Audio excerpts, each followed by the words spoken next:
Okay, this week we saw in the news that there were some new property cooling measures that was announced. So let's take a read in the newspaper. I mean, since it has been a week, I think more or less the dust has been settled, or the dust has settled down. Anyway, so let's take a look at the headlines. Okay, Singapore announces new property cooling measures. Let's take a look at this. Okay. Singapore announces new property cooling measures. So we can see that there's a raising of the additional buyer stamp duty rates, and of course it says to tighten the TDSR threshold.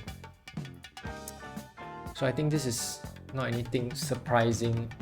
I think the government doesn't want people to really borrow too much. I think the particularly damaging part of this is that for the second residential property, that 5% increase really cuts off a lot of people's plan to actually have a second property to collect rent,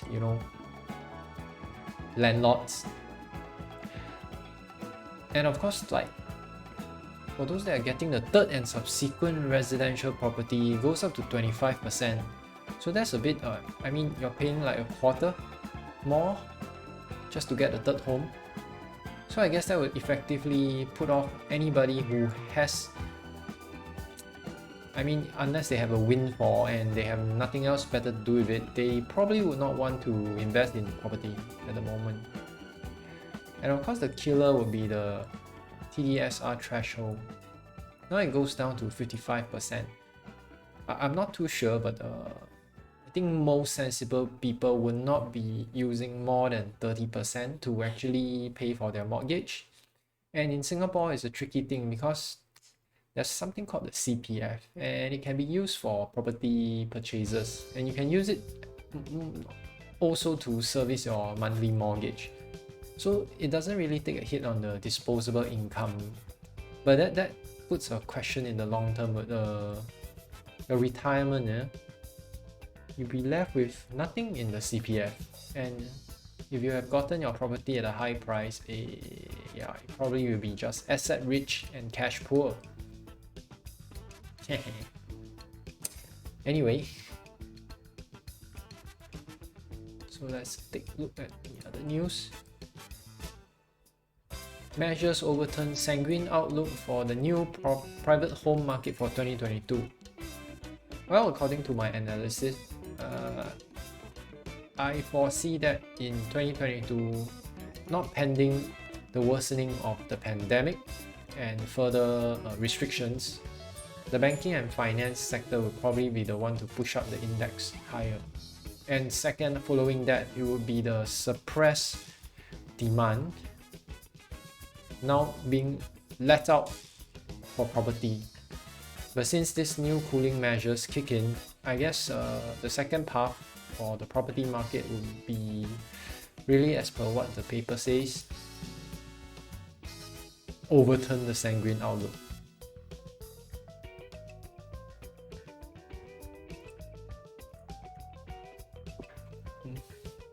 Now we take a look at this. Hot stocks. Property plays in the red on new housing cooling measures. Of course.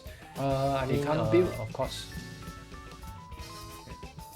No one's gonna buy it. I mean, the amount of additional taxes for the second property.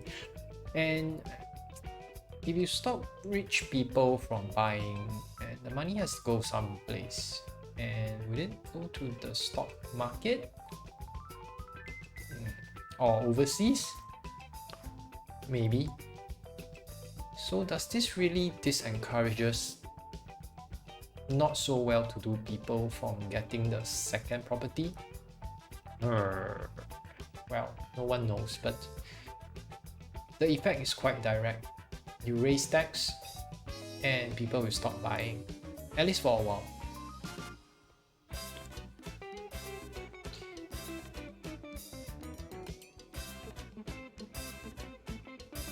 So let's take a look at the next one. Investors, foreigners unblock hopefuls to bear the brunt of new property cooling measures. Okay, this is really direct. So this is a targeted cooling measure. So investors, foreigners, and of course, en bloc hopefuls. This is really important, because if the government is not going to release more land for private housing, and the developers are going to just have to do this en bloc. So I guess this puts a big jam on everybody's plan. Oh, okay. So on one hand, they say they are releasing cooling measures, and on the other hand, it says BTO and government land sales program increase. So let's take a look at what is it about. Okay, so the government doesn't really want to create a case where no one wants to build because of the increased cooling measures, and they want to keep housing fluid, where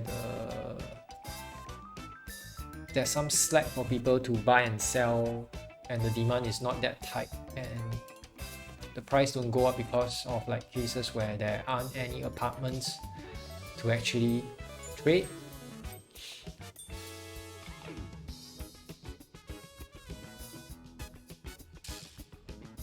Quick takes: how might fresh cooling measures affect Singapore property market? And just go through it with a summary. Higher ABSD. Yeah, I mean, you don't need a 4-page article. I'm not sure how many pages this is, and it's just simple. New measures decreases the demand, and property developers take a hit. Second property buyer takes a hit. You know, it's this triple whammy. Okay, I spotted some interesting keywords. Higher rates can end upcycle in home prices. I mean, cooling measures, rising supply and higher rates. I think this is a key concern for many people. And interest rates are going to rise. Everyone is saying that. So if you're over leveraged and in debt, and if you're getting a 1.something% loan, it could turn to 2% next year, 3%. Before the QE started, right, loans were around 3 to 4%. I mean, mortgage loans were around 3 to 4%. So we could see a resumption to the normal.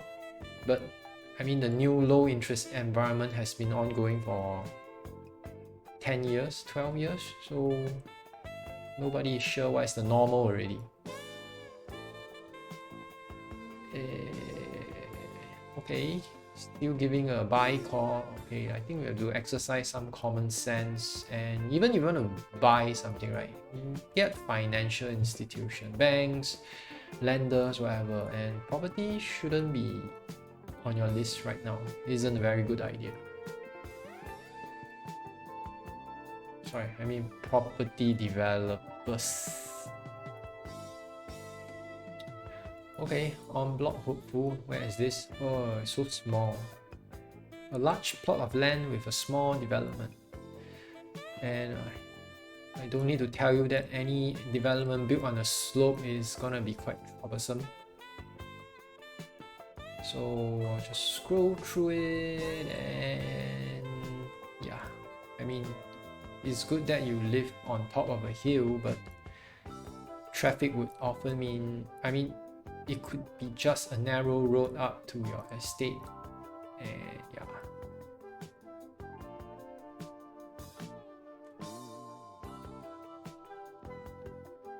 Okay, yeah, I guess that's all for today.